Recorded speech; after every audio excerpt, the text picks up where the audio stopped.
बिस्मिल्लाहिर्रहमानिर्रहीम। अस्सलाम वालेकुम नाज़रीन, मैं सरबत वलीम हूँ। पाकिस्तान के अंदर एक तरफ तो वकला तहरीक है, वो शुरू होने के करीब है।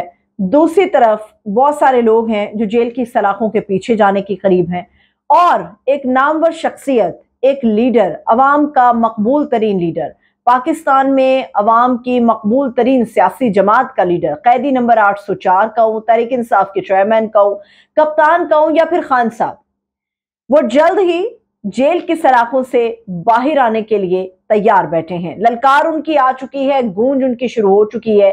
मैं कहूंगी कप्तान ने अपनी कुछार से आवाज दे दी है, बिल्कुल उसी तरह जिस तरह से शेर देता है।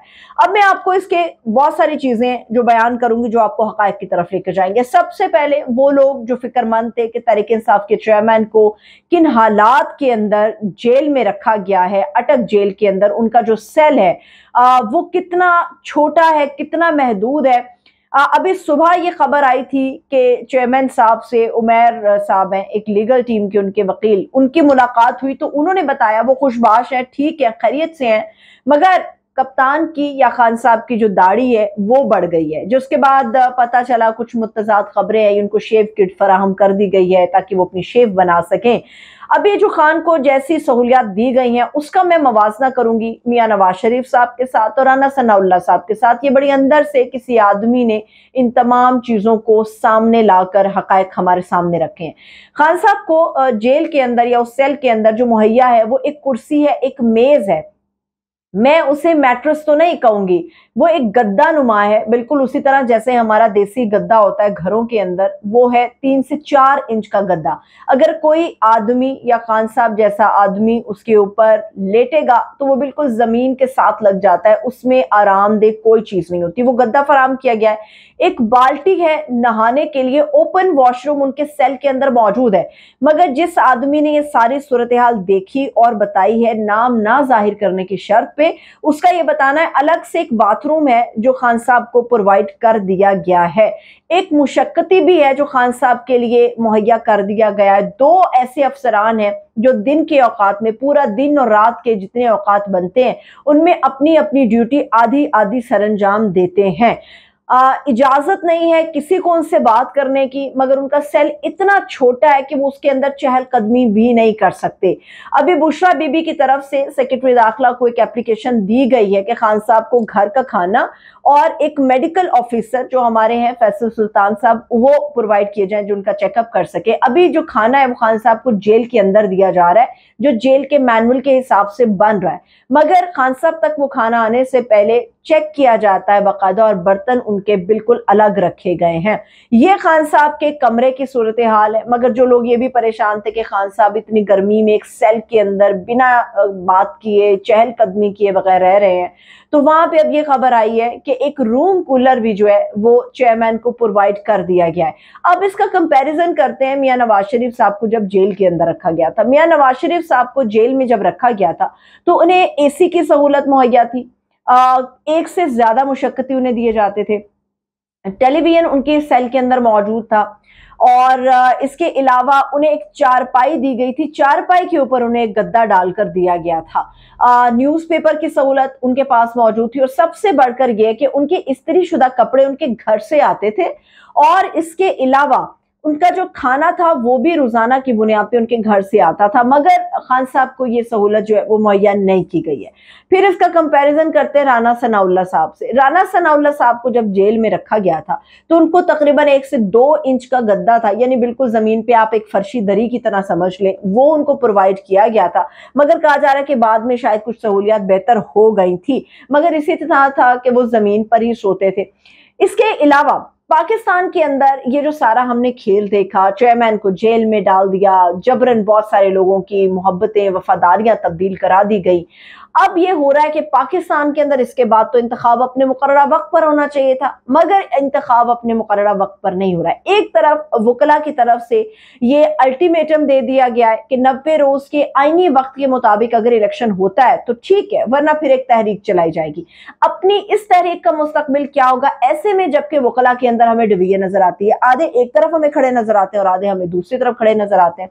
इसके अलावा पाकिस्तान के अंदर इंतखाब की जब बात करते हैं, इलेक्शन कमीशन ने बता दिया दिसंबर के अंदर सारे मामला तय होंगे, हल्का बंदी हम फाइनल करेंगे। फरवरी का इशारा मिल रहा है कि शायद इलेक्शन हो जाए, क्योंकि मार्च में सेनेट के इलेक्शन है। मगर जो इशारे फरवरी के मिल रहे हैं, बात इससे भी बहुत आगे जाने के बहुत ज्यादा रोशन इम्कानात है। मुझे बड़ी शर्म आ रही है ये बात करते हुए, मगर ये एक हकीकत है कि फरवरी 2024 में भी पाकिस्तान का आम इंतखाब में होता हुआ नजर नहीं आ रहा है।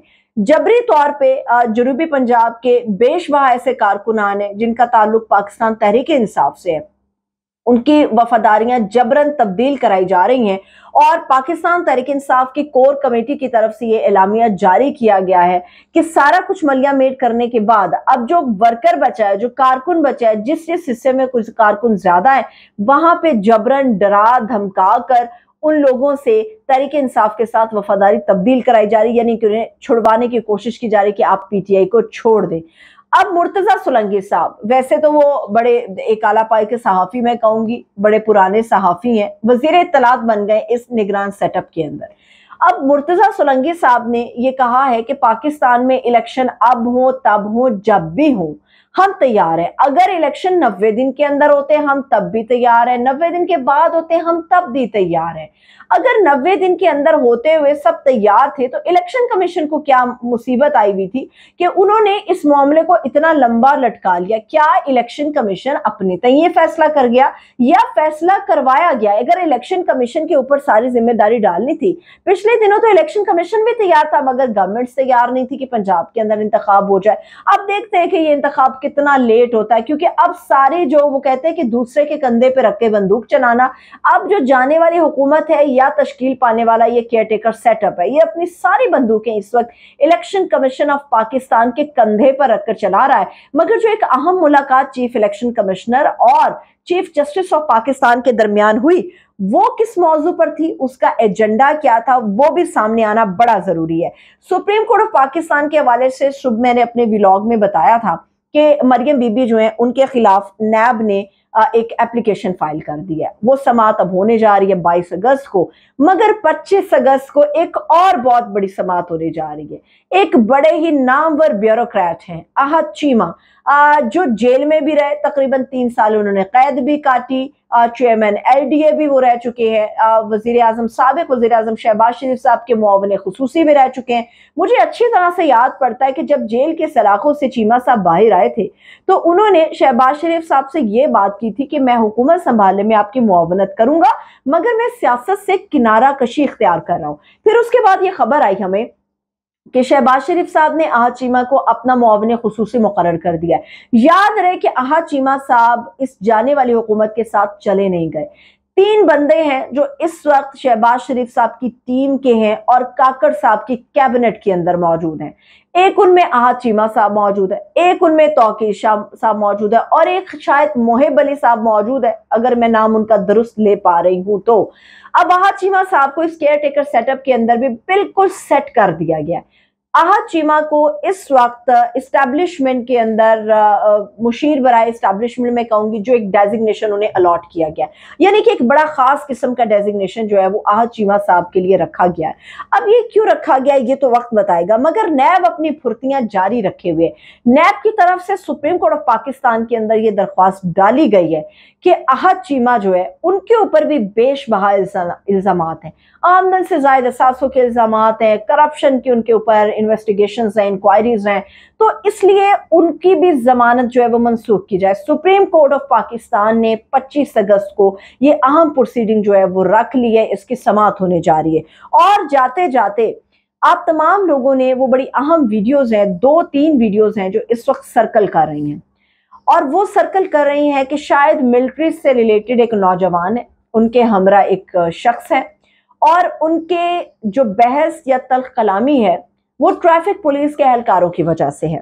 गुनाह क्या है? ट्रैफिक पुलिस एहलकारों का गुनाह ये है कि उन्होंने गाड़ी को रोका और फैंसी नंबर प्लेट, जिसके बाकायदा तौर पे कानून इजाजत नहीं देता, फैंसी नंबर प्लेट की वजह से रोका, गालम गलौज की गई उस नौजवान की तरफ से, धमकियां दी गई उस नौजवान की तरफ से, डराया धमकाया गया उस नौजवान की तरफ से, और ट्रैफिक पुलिस के एहलकारों की वर्दी पर सवाल उठाया गया उस नौजवान की तरफ से कि तुम लोग अपनी औलादों को हराम खिलाते हो, तुम्हारी नस्लें इसीलिए ऐसी बड़े होंगी।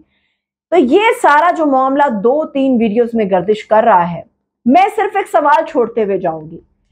हमारा अपनी मिलिट्री का, अवाम और मिलिट्री का एक बड़ा खूबसूरत रिश्ता था, है और हमेशा रहेगा इंशाअल्लाह ताला। शायद चंद लोगों के साथ इख्तलाफ हो सकता है, मगर पूरी मिलिट्री के साथ आप इख्तलाफ नहीं कर सकते, क्योंकि वो लोग अपनी नींदें हराम करते हैं तो हम सुकून से सो पाते हैं। मेरा सवाल इतना है कि कौन से हालात आ गए हैं कि गुंडागर्दी बाकायदा मिलिट्री का नाम लेकर लोग करते हैं। ये कौन से हालात आ गए हैं कि लोगों को डराने के लिए उस मिलिट्री से खौफजदा कराया जा रहा है जिससे अवाम प्यार करती है।